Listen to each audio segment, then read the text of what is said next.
in a rare message attributed to the self-declared leader of ISIS, Abu Bakr al-Baghdadi, did today call on his fighters in Mosul to fight to the death there. And he called for massive attacks against Saudi Arabia next, which is part of the anti-ISIS coalition in Iraq and Syria, but it's also heavily involved in what's been called the Forgotten War in Yemen. For nearly 2 years, Saudi Arabia has been leading a coalition backed by the United States and the UK against a rebellion by Houthi rebels supported by Iran. But now it's drawing international condemnation, especially after last month one of its airstrikes killed at least 155 people at a funeral. In a rare interview, I asked Major General Ahmad Asiri about this and the sectarian battles that are splitting the region into fertile ground for militants, including ISIS. General Asiri, welcome to the program. Can I ask you about the fight against ISIS in Mosul and what the leader of ISIS is saying? Today, he's basically calling on ISIS to stand firm, to be martyrs, but then to take the fight to what he calls Sunni apostate states, such as yourself, Saudi Arabia, and Turkey, to defeat the crusader-loving states like Saudi Arabia. Do you worry that the fight could come to you next? Well, I think this is a joke that a terrorist tried to divert the Islamic world toward a sectarianism war in the time he is hijacking Muslims and killing them and cutting their head.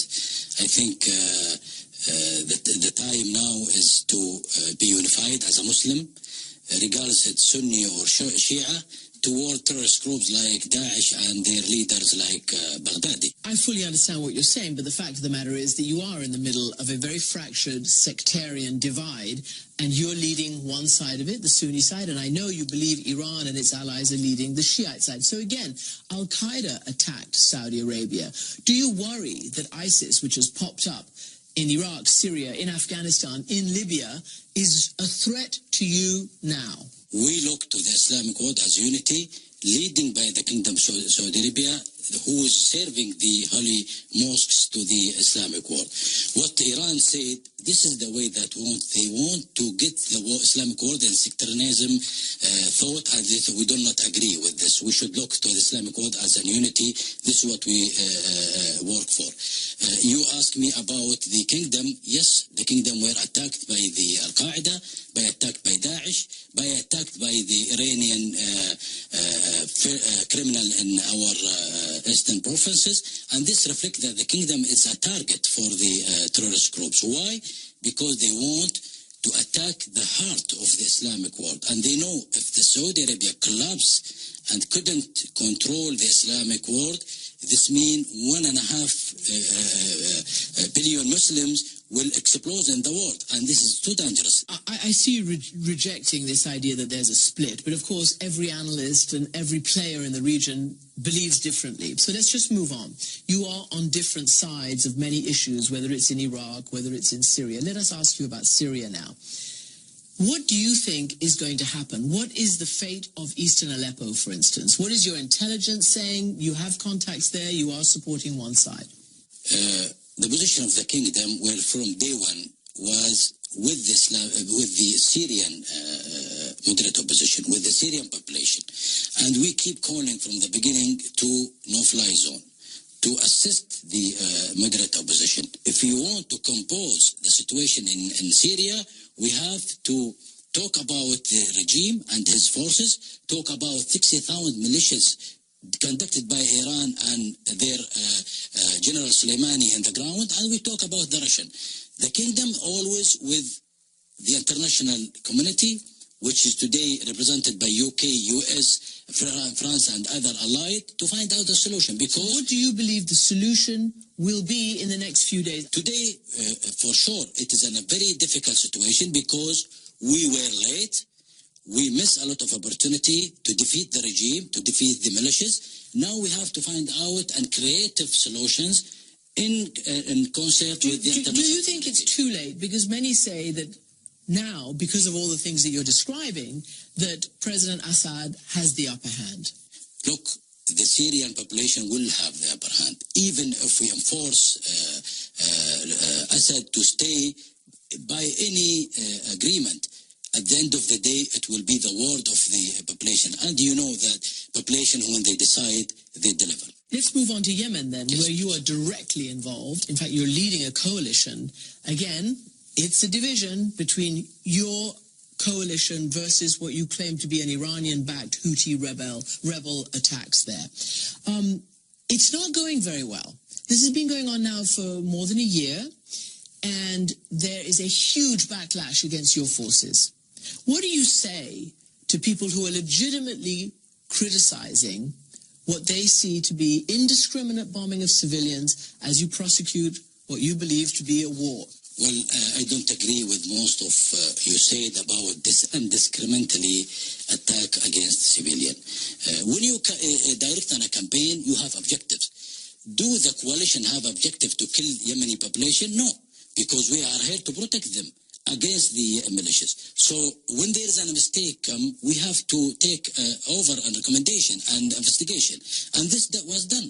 Lately, for the film that you mentioned, there is a team who investigate, and he come up with there is a mistake. There is a breach of role of engagement done by someone in the field. And they recommend 3 actions. One, that the Yemeni army should investigate and give us name for who gave the information and who conduct giving the order and breaching of the role of engagement. Second, that we have to review and to tighten again our role of engagement to the coalition. The third, that there should be a recompensation for those people who were harmed by this accident. Today, we achieved 2. We are still waiting the investigation in the Yemeni army. Once we have, we will publish. We will not hide from our mistake. We will learn, but we want people to understand there is 26 million of Yemeni hijacked by a minority of minority. You talk about the people of Yemen, General Asiri. You've obviously seen these terrible pictures. Here's one of them. This is an 18-year-old girl who's on the brink of starvation, as you can see. Well, let me ask you a question. Yes. Because there are siege-like conditions there. Probably both sides are doing that. Perhaps both sides, because there is international humanitarian aid, not being able to get there fast enough, and what does, as you know, gets siphoned off and used and sold, and money goes in individual pockets. Well, that is the result. I will comment on this. No, I want to, yes. I will comment on this. Maybe, and I'm sure, this photo was taken in Taiz, which is a siege by Houthi. Maybe people forget Taiz today, does not know about Taiz, but they were manipulated by this such photo. But do you believe that's a real person? No. Let me tell you. Do you doubt that picture? Where is it taken? I don't care. That is somebody. So this is why we move in Yemen, to avoid this picture to come, to give the population in Yemen the right to be treated well. Are you saying your war is going to stop that?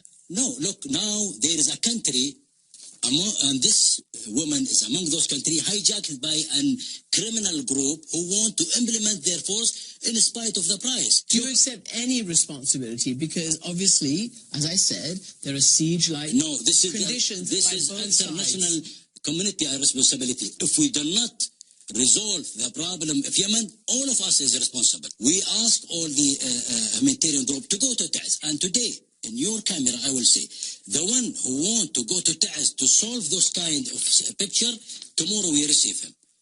Where they are from Yemen, unfortunately, they are a distance from Yemen. General Ahmad Asiri, thank you very much indeed for joining us. Thank you very much. So we looked very hard into that picture, and we found out that that starving girl is not actually from Taiz, as the general said, but she is from the neighborhood next door, which is also controlled by Houthi rebels. But the UN says the Saudi-led coalition and local authorities must allow rapid access for humanitarian aid into a crucial port there, and to repair that port fast, as it is the country's only lifeline.